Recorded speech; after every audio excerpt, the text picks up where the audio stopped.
Mire, cuando un detenido comete una indisciplina, puede ser aislado por un término de hasta 60 días. Ese sistema establece una regla individualizada y aquí se colectivizó.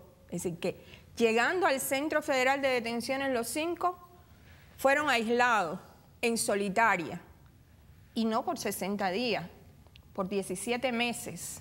No hicieron nada. Ellos se comportaron adecuadamente en las primeras horas de su detención. ¿Por qué esa medida? Bueno, eso tiene una respuesta clara. Esa medida obedeció para tener facilidad de distraer las acciones de sus abogados y después de presentar muchas demandas de que tenían que regresar a población penal como les corresponde, porque nada hicieron para estar allí y menos para estar castigados, les dijeron que había que cumplir un grupo de reclamaciones administrativas antes de llegar a presentar en la corte ante la jueza esa demanda. Mientras tanto, años pasando, tema invisibilizado en los medios y se enfría el caso, ni siquiera la opinión pública recuerda con detalle, salvo por la persistencia de los que con solidaridad están manteniendo esta causa viva, ¿no? Pero más que eso, 17 meses, además de estar preso en condiciones arbitrarias.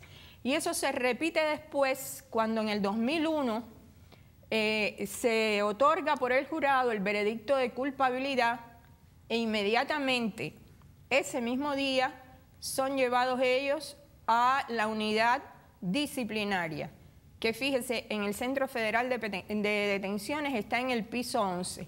¿Cómo será que el nombre por el que se le identifica es El Hueco? ¿Se imagina? Bueno, ahí estuvieron hasta el 23 de agosto salió el último. Pero es que luego hubo, después de terminado el proceso de primera instancia y dictadas las sentencias, cuando se trabajaba fuertemente en las apelaciones que había que presentar en el 2003, hubo otro momento de castigo cruel. Ya dictada la sentencia, no habían sanciones accesorias. Pero entonces les llevaron desde el 28 de febrero, viernes, en horas de la tarde, a un lugar en las prisiones, que es el lugar a donde llevan los sancionados, ya no en condición de detenidos, sino de sancionados, ¿verdad?, que tienen un comportamiento indisciplinado, que crean problemas, y se le conocen a esos lugares como la Caja del Hueco. ¿Sabe por qué se le conoce como la Caja del Hueco? Porque son totalmente metálicos. 28 de febrero, 28 de marzo, etapa de invierno más cruda en esa área del mundo. Y allí estuvieron totalmente desconectados del mundo exterior, totalmente incomunicados. No es que no pudieran hablar con su familia, es que no permitieron hablar con sus abogados. Es que no permitieron hablar con nadie. La primera visita que se dio el 13 de marzo. Se le dio a Leonard Weinglass con Gerardo y con Antonio. Y prácticamente uno de ellos se vistió para salir a la entrevista con el abogado. ¿Qué es eso?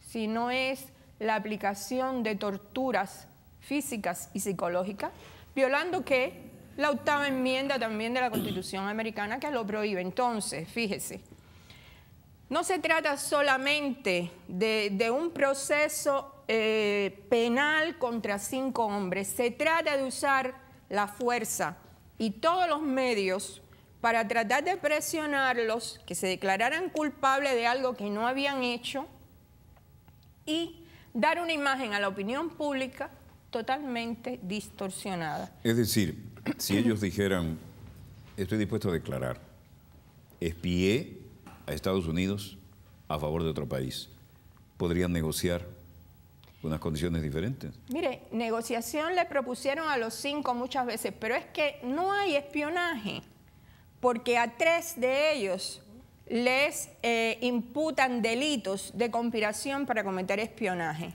A Antonio, a Ramón y a Gerardo. Cuando llega la sentencia del proceso apelatorio en el 2008, el Tribunal Apelativo dice: se retiran las condenas de cadena perpetua respecto a Antonio y a Ramón, y no respecto a Gerardo, que les ratifican la de conspiración para cometer asesinato por un acto que es totalmente responsabilidad del Estado cubano al no permitir que le violen su espacio aéreo.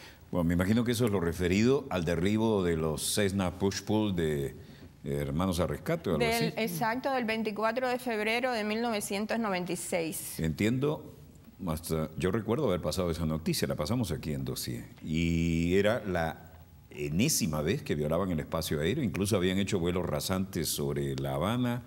Lo más suave que tiraron fueron panfletos contra el gobierno, pero también hubo ametrallamientos y cosas parecidas, desde embarcaciones, desde algunos casos de aviones.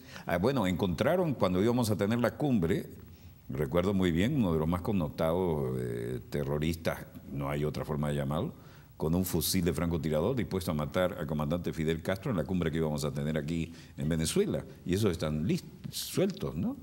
Exacto. Posada Carriles, por decir un estereotipo así macro, ¿no? El problema es que personalizaron a las autoridades cubanas en Gerardo Hernández. Cuando se cansaron de decir no vuelvan a violar nuestro espacio aéreo porque los vamos a derribar, volvieron a desafiar y ahí fue que los derribaron. Yo recuerdo, porque tenemos en los archivos las imágenes, no sé si en este momento estarán en condiciones de ser pasadas, pero sé que eran los Cessna Push-Pull de Hermanos a Rescate que los pintaban incluso de un color naval, como para disimularlo, y hacían lo que les daba la gana en el espacio aéreo. Y eso se lo están cobrando a ellos, vinculados. Se lo están cobrando directamente a uno de ellos, a Gerardo Hernández Nordelo, que le impusieron 2 condenas de cadena perpetua más 15 años. Nadie tiene 3 vidas. Entonces, no le revisan la cadena perpetua, es decir, no le disminuyen la supuesta condena por la conspiración para cometer espionaje, porque mantuvieron el delito de conspiración para cometer asesinato por el derribo de las avionetas. Y ahora en esta apelación extraordinaria, los abogados le están diciendo a la jueza, fíjese que todavía hoy no se ha entregado información que es exculpatoria y que está demostrado que Gerardo Hernández no participó en ningún hecho. Para usted sancionar a alguien por cometer un delito, tiene que demostrar la intencionalidad. ¿Qué hizo esa persona respecto a esos hechos que se le están imputando? Que Gerardo no ha hecho nada, porque nada tuvo que ver con eso. Y por esa causa los abogados y hasta un experto le dijo al tribunal: hay que tener a la vista la información del satélite americano, porque Cuba entregó la información de los radares cubanos. Y por supuesto, información dada por Cuba no vale. ¿A los radares estadounidenses? No. A ver, Cuba cuando Cuba entregó la información de los radares cubanos suyos que captaron esos aviones violando el espacio aéreo cubano. Dijeron que los radares estadounidenses no estaban funcionando. Pero no tienen que ir muy lejos, porque cada vez que sobrevolaban La Habana, ellos mismos llevaban cámaras en los Cessna y después las mostraban como una hazaña en Miami. Pero más aún, se logró demostrar que se alertó por el centro de vuelo de Miami que estaba violando Basulto, sí, ¿verdad?, el espacio aéreo, y que estaban los aviones en un área que podían provocar accidentes, porque un área para la navegación aérea civil. Tráfico aéreo comercial. Sí. Y civil. Sí, civil. Y civil. Por esas rutas pasan aviones, inclusive estadounidenses. Si Basulto se retira con su Cessna, queda el otro en la estacada. Ahora, ¿qué es? Nos quedan 2 minutos para el corte, menos de 2 minutos. Si alguien se preguntara, pero bueno, ¿de qué se les acusa? ¿Cómo podemos decirlo brevemente? Se les acusa de ser antiterroristas, se les acusa de proteger al pueblo de Cuba y al mundo contra las acciones terroristas que se organizan y financian en Estados Unidos. De eso se les acusa. Ahora, el estado de la Florida es muy peculiar. De ahí vienen los votos para los Rosletines, los Díaz Balar, ahora la generación de relevo, los Rubio.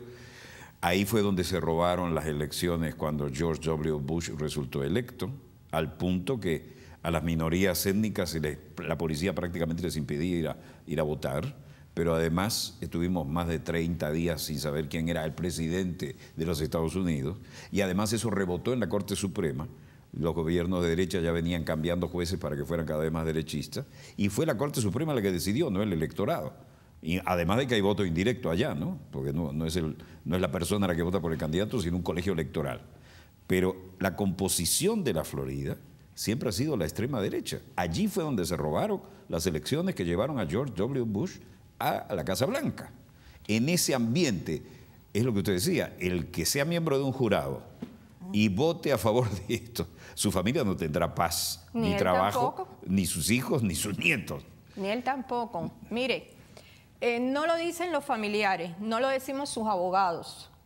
Lo dijo el Grupo de Detenciones Arbitrarias de Naciones Unidas antes que se dictara la primera decisión del Tribunal de Apelaciones. Esa es una detención arbitraria. Y luego los jueces de apelaciones del 11º Circuito dijeron que en Miami se daba una tormenta perfecta contra todo aquello que tuviera que ver con Cuba. Esa es la frase argumentada y la leí en uno de los documentos. Vamos a hacer un breve corte y volvemos con más acontecimientos que por lo visto, como nunca, están en pleno desarrollo. Ya volvemos.